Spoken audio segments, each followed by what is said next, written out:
Madame, Monsieur, bonjour et bienvenue sur ma page. Une fois de plus, je suis le docteur Faustin Roger Tapa de Health Horizon International. Je vous reviens ce matin pour parler d'un phénomène qu'on a soulevé hier ou avant-hier, je ne sais plus trop. Il s'agit du cholestérol. J'ai reçu beaucoup de réponses violentes, certains qui me taxent de quelqu'un qui ne sait même pas de quoi il parle, ainsi de suite.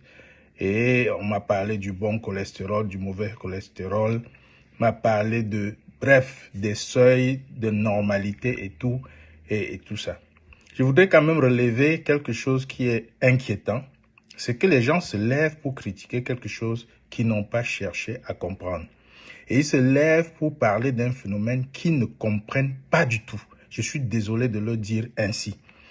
Pour revenir au cholestérol, je vais prendre des petits exemples pour vous faire comprendre. Même le commun du mortel, même le paysan va comprendre ce que je dis. Votre corps, le poids de votre corps, le cerveau ne fait que 2 à 3% du poids de votre corps, d'un être humain. Donc si on prend tout ton corps là, c'est 2 à 3% le poids du cerveau. Mais ce 2 à 3% de cerveau consomme 25% de cholestérol. Ce cholestérol sert à synthétiser les synapses, c'est-à-dire les joints entre les neurones qui font du système nerveux un courant électrique.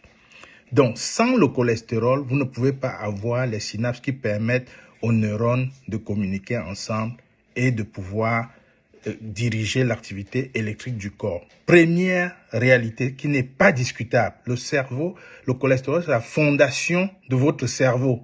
On vous a menti si on vous a dit le contraire. Le cerveau ne peut rien s'il n'a pas suffisamment de cholestérol. Et je vous dis, il utilise 25% du cholestérol de l'organisme. Allez faire vos recherches et on va discuter. La deuxième réalité, c'est que le corps est fait des cellules et des millions de cellules. Ces millions et des millions de cellules ont cette caractéristique que chaque cellule est autonome avec une membrane. Et toutes les membranes cellulaires de ces millions de cellules sont faites de cholestérol. On ne vous a pas dit des vérités. Donc, vous comprenez que tout votre corps, à la fin, c'est cholestérol. Pour synthétiser les vitamines D, c'est cholestérol. Les hormones, c'est cholestérol. Donc, protéger la membrane, c'est cholestérol. La synthèse de beaucoup de synapses, c'est les cholestérols. Tout est cholestérol à la fin en ce qui concerne la protection de la cellule. Et donc, imaginez une substance comme ça, qu'on vous dit mauvaise. Même, vous n'avez pas besoin d'être un spécialiste pour comprendre que c'est faux.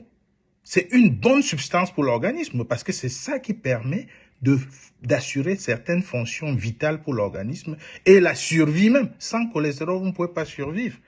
Donc, avant de prendre votre champagne pour célébrer votre cholestérol qui est en dessous de 100, sachez que vous êtes en train de descendre vers la pente négative.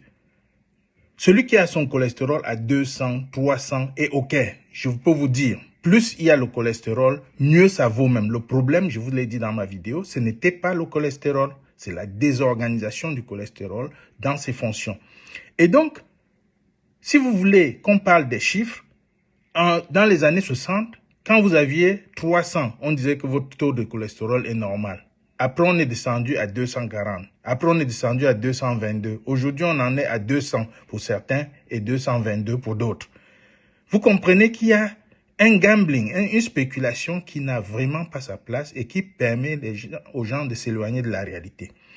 Parlons maintenant des médicaments qu'on donne pour baisser le cholestérol. C'est vraiment le contraire de ce qu'il faut faire dans l'organisme. Il ne faut pas qu'on se trompe. Les statines, comme on les appelle, c'est des médicaments qui traversent la barrière hépato-encéphalique, c'est-à-dire la barrière qui sépare, qui protège les cellules nerveuses. Et quand ils traversent cette barrière, ils vont entrer dans la substance blanche et perturber la synthèse des synapses et donc le fonctionnement des neurones. Imaginez un peu quelqu'un qui est sous ce genre de médicaments. Tous ces problèmes vont commencer. Prenez les gens qui prennent les statines, ils vont vous dire qu'ils n'avaient aucun problème au départ et même maintenant, ils ont ceci, ils ont cela, C'est parce que fondamentalement, ces médicaments vont perturber la synthèse des synapses qui perturbent l'activité électrique du cerveau. Donc, il faut qu'on cesse de se tromper sur ce qui... Et je vous ai dit, le cholestérol, ce n'est pas un jeu, c'est un trésor pour l'organisme. C'est un trésor.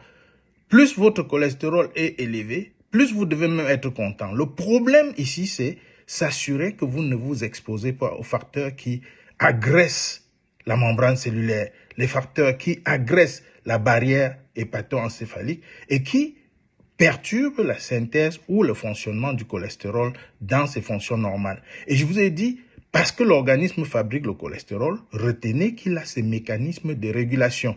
Donc l'hypercholestérémie, c'est un business, ce n'est pas une maladie, c'est pas un problème. Au contraire, quand vous combattez le cholestérol, vous vous combattez. Ça, je le dis, je l'assume, c'est mon opinion. Maintenant, pour ceux qui pensent que non, je dis des choses que je comprends pas, qui prennent tout ça, qui fassent leurs recherches et qui reviennent qu'on discute. Pensez à votre Miracle pour la prévention 2 matin, 2 soir. Je suis le docteur Tapan.